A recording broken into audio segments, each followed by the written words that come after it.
Hello friends, দেখো আমি একটু আগে বলেছিলাম না আমাদের রাতে কিভাবে শয়ন দেওয়া হয়।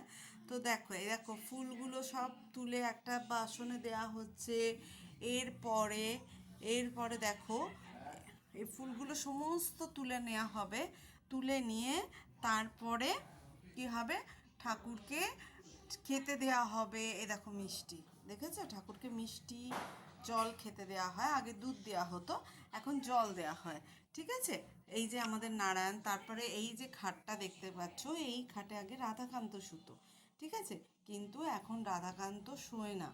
এখন আমার শাশুড়ি বলেছেন যে ওনারা সবাই এক, তো সেই জন্য গোপাল শোন আর নারায়ণ শোন। বললো যে রাধাকান্ত মানেই গোপাল, নারায়ণ নারায়ণ মানেই রাধাকান্ত।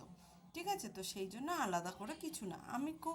আমি একটু রেগেছিলাম, কারণ আমার রাধাকান্ত কেন দাঁড়িয়ে থাকবে, এটা আমি ভেবেছিলাম। কিন্তু আমার শাশুড়ি বললেন সবাই এক, তো সেক্ষেত্রে আমি এখন আর রেগে নেই। বুঝতে পেরেছ? বাই।